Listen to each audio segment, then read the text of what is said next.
안녕하세요. 창업의 꿀팁을 알려드리는 이종훈의 창업 카페지기 이종훈입니다. 이번 시간에는요, 제가 앞선 두 번에 걸쳐서 음, 창업 청년 창업 사관학교와 그 다음에 창업 성공 패키지죠. 청년 사관학교와 그 다음에 이제 팁스의 올해 2020년도 공고문을 보면서 몇 가지가 좀 변화된 게 있구나라는 거를 제가 봤었고요. 그걸 좀 빠르게 우리 2020년도 예비 창업을 준비하시는 분들 그리고 초기 창업 그러니까 즉 3년 이내의 창업자분들한테 이런 식으로 정부 지원금 특히나 이제 사업화 자금과 R&D 자금을 접근하면 좋겠구나 하는 생각이 들어서 제가 다시 한번 구성을 해봤어요. 그러니까 제가 앞선 시간에서 몇 번은 언급해 드렸는데 그거는 2019년도까지의 제 생각을 말씀드린 거고 제가 오늘 다시 긴급하게 2020년도 버전으로 여러분한테 말씀드릴 테니까 이 진짜 꿀팁은 여러분만 알고 계시면 됩니다. 뭐 그렇다고 해서 막 공유하고 그러지 마세요. 뭐 여러분들이 이 강의를 듣는 것 자체가 로또예요, 로또. 예, 제가 오늘 그 얘기를 설명드릴 테니까 잘 들어두시고 여러분들은 요대로만 쭉 해가시면 제일 좋을 것 같아요. 자, 2020년도 창업지원금 중 사업화 자금은 어떻게 하면 좋을까? 제가 이렇게 표를 만들어 놨어요. 이 표가 매우 중요할 겁니다. 자, 이제 여러분들은 이제 두 가지예요. 예비 창업자이던가 3년 이내 초기 창업자. 예비 창업자라는 경우는 사업자 등록 전입니다.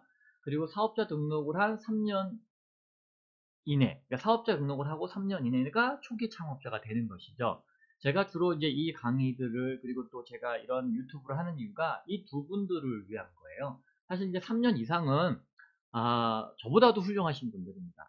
이렇게까지 살아계시는 거 보면 대단하신 분들이죠. 그런 분들은 뭐 제 도움보다는 이제 그분들이 알아서 잘 하실 거라 보기 때문에 저는 예비 창업자와 그 다음에 초기 창업자 이분들을 대상으로 주로 강의를 합니다. 자, 예비 창업자분들은 당연히 예비 창업 패키지라고 하는 프로그램이 있겠죠. 그 다음에 초기 창업자분들은 당연히 초창이 있는데 2019년도까지는 예비 창업자 패키지를 받으신 분들은 대체로 초기 창업 패키지를 지원하시는데 사실 예비 창업 패키지가 선정이 돼서 사업자 등록을 내시면 초기 창업 패키지에 어떤 지원 자격은 되나 사실 초기 창업 패키지가 대상으로 하는 창업자 대상에는 쉽사리 이렇게 뭐랄까 선정되기가 쉽지 않아요. 왜 그러냐면 지난 시간에도 제가 말씀드렸죠. 초기 창업 패키지는 사업자 등록을 냈기 때문에 평가할 때 가장 절대적인 기준은 사업 후의 실적이라고 말씀드렸잖아요. 그 실적은 뭐다? 매출과 고용입니다. 그런데 고용은 어느 정도 예비 창업 패키지에서도 이루어졌긴 하겠지만 우리 예비 창업 패키지가 한 10개월 정도 되는데 이 10개월에 시제품 만들다 보면 매출 나기가 어렵거든요. 그러니까 특히나 1년 이내의 창업 기업들이 매출이 이렇게 나기도 쉽지 않고 난다 해도 그렇게 크지가 않기 때문에 초기 창업 패키지에 다음 해에 바로 지원한다고 했을 때 뽑힐 확률이 그렇게 높지는 않아요. 어, 아예 안 뽑히는 건 아니지만 뽑힐 확률이 그만큼 낮은 거죠. 그런데 제가 이 청년사관학교의 공고문을 보니까 예비 창업 패키지를 받으신 분들이 이 청년사관학교에는 조금 가능성이 좀 높겠더라 이런 생각이 들었어요. 왜 그러냐면 청년사관학교는 대체로 39세 미만의 청년들 대상입니다. 그러면 예비 창업자 중에 시니어는 40세 이상부터는 어쩔 수는 없다 쳐도 39세 미만의 청년 창업자분들이 예비 창업 패키지를 받으시고 나서 준비가 좀 덜 됐잖아요. 그러면 당연히 청년사관학교를 다시 한번 지원을 해서 준비를 한번 더 할 수 있는 시간을 갖는 것도 나쁘지는 않고요. 여기서 거의 1년, 여기서 1년, 한 2년 정도 준비되셨잖아요. 이때는 이제 매출이 나와요, 본격적으로. 그러면 그 다음에 초기 창업 패키지로 가는 것이 맞겠다라는 생각이 들어서 여러분한테 이 얘기를 해드리려고 이 시간을 마련한 겁니다. 물론 여러분들이 예비 창업 패키지를 지원 안 하시고요. 바로 이 청년사관학교 프로그램으로 지원하셔서 선정되실 수 있어요. 그쵸? 그런데 이제 이거 선정되신 분들은 예비 창업 패키지로는 못 가세요. 그러나 예비 창업 패키지가 되신 분들은 청년사관학교가 지원이 됩니다. 그래서 여러분들은 이 초기 창업 패키지로 바로 지원하기 전에 사관학교, 청년사관학교 프로그램 한번 거치시고 그 다음에 초기 창업 패키지로 지원하시라. 이게 이제 제 전략입니다. 그리고 이제 시니어들은 어쩔 수 없이 초기 창업 패키지를 지원할 수밖에 없겠죠. 그건 시니어들은 어쩔 수가 없으세요. 현재. 그 다음에 만약에 청년사관학교 가신 다음에 초기 창업 패키지도 갈 수 있지만 글로벌로 진출하시는 분들은 글로벌 창업 사관학교라고 하는 새로운 프로그램이 만들어졌습니다. 아직 제가 공고문을 못 봤기 때문에 정확한 내막은 몰라요. 그러나 청년사관학교를 졸업을 하면 이거는 지원할 수 있는 대상자가 되니까 초기 창업 패키지를 지원하셔도 되고 글로벌로 진출하는 해외 진출을 하시려고 하는 창업자분들은 이 프로그램으로 연계해서 지원받으실 수 있죠. 자, 그런데 하나 보실 게 뭐냐면 이 청년사관학교는요 1 플러스 1이에요. 즉 2년을 지원해줘요. 자, 그러면 여러분들이 예비 창업 패키지를 지원받고 나서 청년사관학교를 지원하시면 최대 2년을 더 지원받을 수 있으세요. 즉 여러분들이 1년 하고 나서 지원받고 또 후속 지원으로 1년 더 지원하는 프로그램을 공고하거든요. 다시 지원할 수 있어요. 청년사관학교에 대해서 설명을 드렸을 때 들어보셨으면 1 플러스 1이라는 거 아세요. 그런데다가 여기에 글로벌까지 지원되면 또 플러스 1년이 되는 거죠. 그러니까 이 청년사관학교라고 하는 창업사관학교라고 하는 프로그램은 거의 3년짜리가 된다라고 보시면 되죠. 물론 뭐 초기 창업 패키지가 또 선정이 되시면 1년, 1년 2년, 1년 4년 이렇게 되는 것도 마찬가지긴 하지만 여러분들 입장에서는 요게 2년이라는 걸 생각을 해보면 바로 여기 가서 그러니까 확률적으로 좀 낮은 상태에서 이렇게 지원하시는 것보다 청년사관학교를 한 번 더 가서 한 1, 2년 정도 더 여러분이 준비하고 초기 창업이든 글로벌 창업사관학교로 가시든 하게 되면 좀 더 좀 여러분들이 자금적으로 좀 더 유리하게 조금 많이 좀 확보해서 이렇게 진행하실 수가 있겠죠. 그쵸? 요게 아주 재미난 상황인 것 같아요, 올해는. 물론 이게 내년도에 또 어떻게 된다, 이거는 제가 장담 못 드려요. 왜냐하면 정부 지원 사업이라는 게 매년 왔다리 갔다리 해요. 그러니까 저도 새로 발견하는 경우가 많고 막 그래가지고 저도 올해부터는 하나하나 사업 공고문을 여러분들하고 같이 읽으면서 거기서 찾아내게 되면 제가 계속해서 이걸 업데이트 해드릴 겁니다. 그래서 오늘 날짜 현재 19일 현재 제가 제안 드리고 싶은 건 예비 창업 패키지를 받으신 분들은 청년들에 한해서만 사관학교 프로그램으로 간다. 그 다음에 뭐 1, 2년 두 번을 하던 한 번만 하시던 초기 창업 패키지로 간다. 이거를 머릿속에 염두에 두시면 됩니다. 자, 그리고요, 제가, 투자에 관련돼서 말씀드리면, 여러분들이 투자를 받게 되면은 진행할 수 있는 프로그램이 팁스 프로그램이에요. 팁스 프로그램은 제가, 앞선 시간에서도 말씀드렸다시피, 팁스된 프로그램을 말씀드렸다시피, 프리가 있고, 본 프로그램이 있고, 여기 오타입니다. 아유, 오타네요. 어, 그냥 팁스입니다.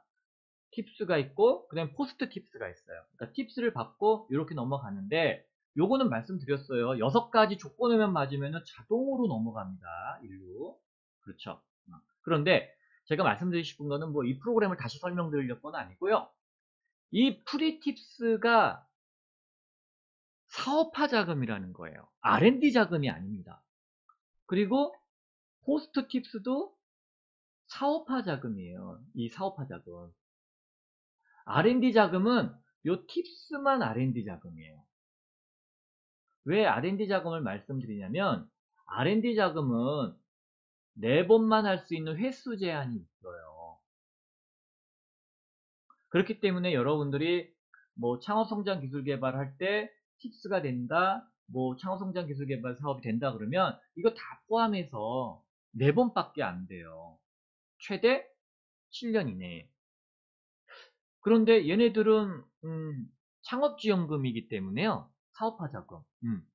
R&D 자금이 아니다 보니까 그 카운트의 횟수가 그러니까 카운트의 계산이 안 돼요. R&D 자금 딸 때. 그러니까는 일단 기본적으로 얘네들은 R&D 자금이 아니니까 창업지원금의 사업화 자금이다라고 생각이 드시면 또 하나 아이디어가 나오죠. 예비 창업 패키지하고 창업 성공 패키지, 즉 청년사관학교 받으신 분들도 이걸 받을 수 있어요. 왜? 사업화 자금이고 이것들은 중복이 없어요. 단, 이 프리티스는 사업화 자금, 즉 창업지원금이기 때문에 만약에 이게 선정이 된다 그러시면 앞에서 받았던 창업지원금의 그 기수의 금액은 제외하고 준다가 룰이에요. 그러면 여러분들이 예비 창업을 받고 이 프리팁스를 받게 되면 여기서 받았던 금액을 뺍니다. 이 프리팁스가 1억이거든요. 1억 원. 그럼 여기서 빼고 나머지 금액을 준다라는 얘기거든요. 그렇죠? 뭐 물론 여기서도 뭐 얼마 주겠지만 또 이것도 빼고 주겠죠. 자, 반대로 여러분들이 이거부터 받았어요. 그러면 이렇게 가면은 여기서는 빼지 않아요. 음, 음. 그러니까 여러분들이 사업자 등록증이 없는 상태에서 예비 창업을 먼저 받으실 텐데, 그럼 사업자 등록증을 꼭 내셔야 되거든요. 그러면은 이제부터는 사업자 등록 후에 있는 프로그램들은 다 해당이 되는데, 얘도 결국에는 프리팁스도 결국에는 사업자 등록증을 내야 투자를 받으니까 투자 조건이 붙잖아요. 1000만원. 그렇기 때문에 결국은 사업자 등록을 내서 이 프로그램을 진행하셔야 되는데, 얘를 먼저 받으면 청년사관학교하고는 어떤 중복의 문제가 없기 때문에 청년사관학교에서 받을 금액을 다 받을 수 있다. 그러나 반대로 예창에서 받았다가 프리팁스로 가시게 되시잖아요. 그럼 예창에서 받았던 금액은 프리팁스 때 자금을 뺀다예요. 그러니까 역으로 가는 건 큰 비용의 문제는 없는데 이렇게 두 가지를 받고 예창 받고 제가 다시 한번 지울게요.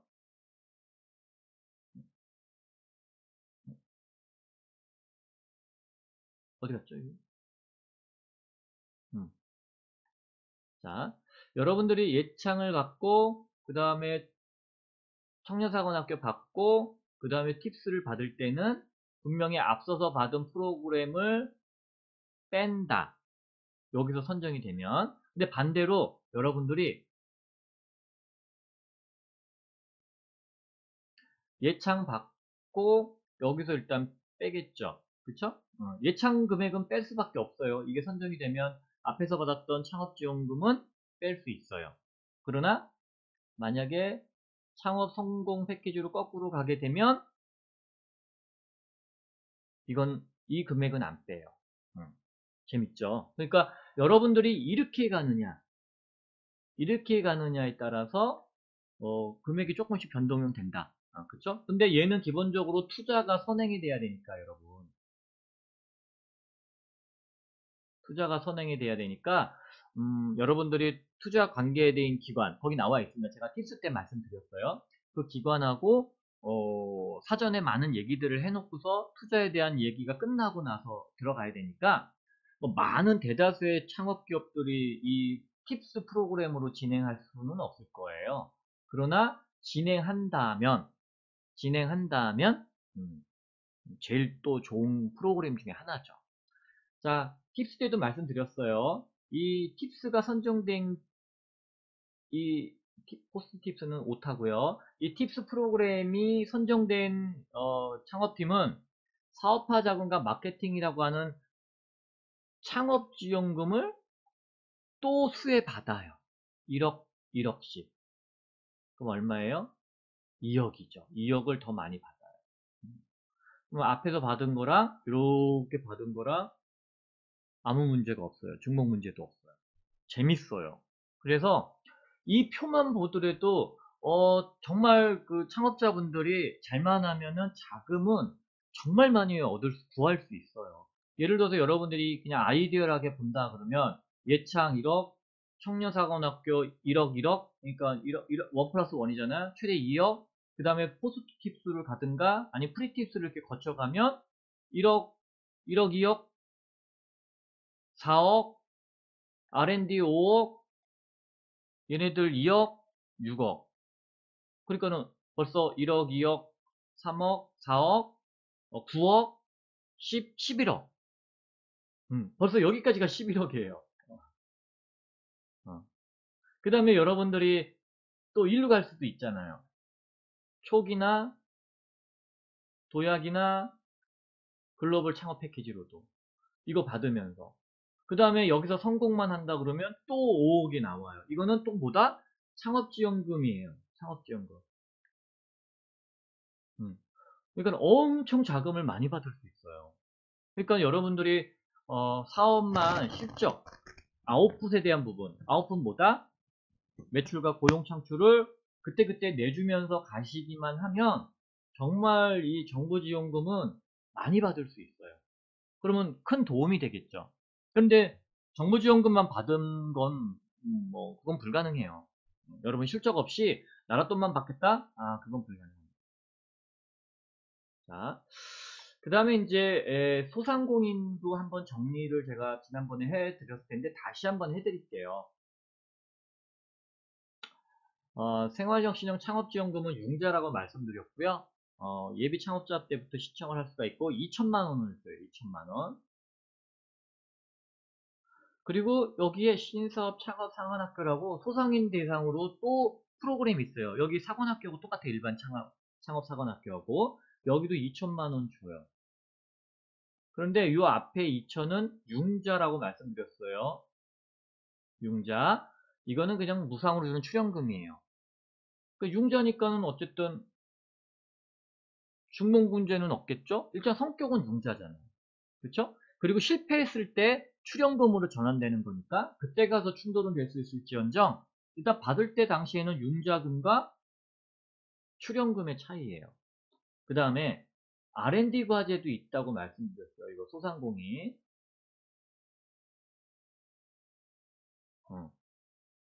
이렇게. 그러면 소상공인들은 생활혁신형 창업지원 사업 받거나 뭐 사관학교 받거나 생활혁신형 기술개발 R&D 과제를 받으실 수가 있어요. 음. 그러니까 여러분들이 내가 소상공인이냐 아니면 스타트업이냐 아니면은 그 일반적인 3년 이상 그 일반 기반적인 기반을 다져놓은 기업이냐 이런 거에 따라서 지원하는 프로세스가 다를 수 있어요. 자, 여러분들이 이제 그 많이들 저한테 물어보는 것 중에 하나가 이거예요. 저 3년이 이미 지나서 혹은 이미 사업자가 있는데 어떻게 해야 됩니까? 그런데 말씀드렸을 거예요, 한번. 여러분들이 기존에 있는 사업자가 있어도 기존에 사업자가 있고 몇 개가 있어도 요것만 해당이 되면 창업기업으로 봐줍니다. 3년 이내로. 근데 예비 창업자는 아니겠죠. 예비 창업자는. 예비 창업자는 아직 봐야 돼요. 아직 공고가 안 났기 때문에 왜냐면은 제가 앞서서 또 말씀드렸어요. 예비 창업자는 청년들, 39세 청년들까지는 창업 이력이 아예 없었어야 돼요. 단 한 번도. 그리고 중장년들은 몇 번 있었어도 상관없다고 했었어요. 작년에. 근데 이게 올해 통합이 되면서 창업의 횟수를 청년들도 몇 번 있어도 봐줄 건지 아니면은 또 청년들은 제한을 둘 건지는 공고문을 아직 봐야 돼요. 그래서 그것까지는 모르겠지만 여러분들이 업력을 초과하거나 업력을 몇 개 회사를 갖고 있던 간에 새로 개인과 법인으로만 등록을 하게 되면 3년 이내에 창업기업으로 봐주는데요. 그 조건이 있겠죠. 그냥 다 해주진 않을 테니까. 거니까 여러분들이 이 창업 여부와 창업 업력표를 꼭 보시고 내가 여기에 해당이 되는가 안 되는가를 반드시 봐야 됩니다. 즉 기존 거를 폐업을 하는 프로세스가 있고요. 폐업을 않고 하는 프로세스가 있어요. 제가 이제 지난 시간에는 주로 현재 있는 기업은 폐업하지 않고 새로 법인을 만들면 됩니다라는 얘기를 해드렸거든요. 그거에 대해서 다시 한번 나오는 거니까 아마 별반 다르지 않습니다. 그리고 이제 여러분들이 3년이 되든 안 되든 새로운 법인을 설립했을 때 기존하고 다른 이종 업종이라면 당연히 창업이에요. 그런데 기존의 업종하고 동종업이라 해도 기존에 있는 개인 사업자나 법인을 폐업하지 않고 다시 법인을 설립을 하게 되면 창업이라 그 얘기를 해드리고 싶었습니다. 네. 자, 앞서 설명드렸던 것이 가장 중요해요. 여러분들이 뭐 어차피 정부 지원 안 받는 게 제일 좋긴 하지만 받는다고 치면은 많이 받는 게 좋잖아요. 어차피 사업계획서 쓰고 발표하고 고생은 고생대로 할 거니까. 그리고 또 많이 받는 게 좋고 가장 잘 받는 게 좋잖아요. 그러니까 어차피 받을 거니까. 그래서 제가 이 표를 만들어서 설명을 드렸고요. 궁금하시면 여기다가 문의하시면 제가 답변을 좀 드릴게요. 음, 이거는 뭐 이제 뭐 설명 안 드려도 아시겠죠? 많이 들으신 분들. 뭐 제가 어, 저를 활용을 하고 싶다. 그러면 뭐 이거 신청하시면 됩니다. 자, 뭐 이런 내용들은 여러분 공유하실 필요 없어요. 여러분들이 저를 이렇게 찾아낸 것만으로도 저는 여러분들은 선물 로또라고 봐야 되기 때문에 여러분만 아시면 되고 대신 뭐 좋아요하고 구독은 좀 해주세요. 뭐 그거는 여러분들이 해주실 수 있는 거잖아요. 그리고 많은 사람들하고 공유하실 필요 없습니다. 여러분 알고 계시면 되고요. 또 다음 시간에 뵐게요. 감사합니다.